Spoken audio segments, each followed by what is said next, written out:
عالية، ترقص، تتمايل، ويقول لك الزوجة الفرفوشة. فرفوشة؟ دي فرفوشة؟ هي الفرفوشة قدام الناس ولا الفرفوشة مع زوجها في البيت؟ اسمع يا مؤمن يا موحد، عشان تعرف اللي احنا فيه من ذنوبنا. اوعى تحمل الذنب على واحد، الذنب ذنبك. زوجتك عمالة ترقص وتتمايل والكل يصور، ارفع، وتلاقي على وسائل التواصل الاجتماعي كاتبين لك ايه؟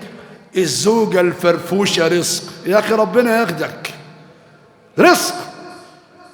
الفرفوشة في بيتها، مش فرفوشة قدام الناس.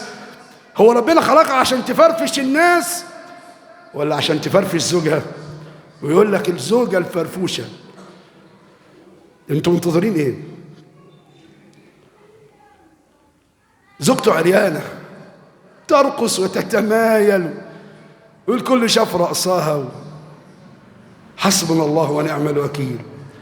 الحمد لله الذي عافانا مما ابتلي به غيرنا وفضلنا على كثير من عباده.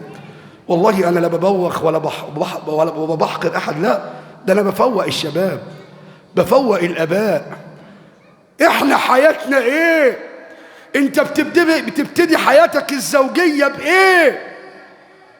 يبقى لسه كانت امبارح في الفرح بترقص ولابسة القط والنقاب، وفي الصباحية دخلت تقدم صينية الحاجة الساقعة. لا عيب، ايه هتخرجي فين؟ ينفعش تباني ده من صحابه مثلا ولا؟ طب ما كانت لسه امبارح بترقص والكل شايفها وعمال يسقف. ايه الموضوع؟ واحنا بنحلل وبنحرم على مزاجنا؟ احنا والله العظيم في كوارث، كوارث بمعنى الكلمة، كوارث. يبقى ماشية قدام منه يا احمد مستحن ولا لا باسمها، وتلاقي لابسه محزق وملزق وحاطه مكياج. يا اخي اقسم بالله احنا بنشوف مهازل، مهازل بقى مستعر من اسمها مش مستعر من جسمها. ديوث، ديوث هذا الذي اخبر عنه النبي: لا يدخل الجنة ديوث. من الديوث يا رسول الله؟ الذي يرى على أهل بيته القبح ويرضى به.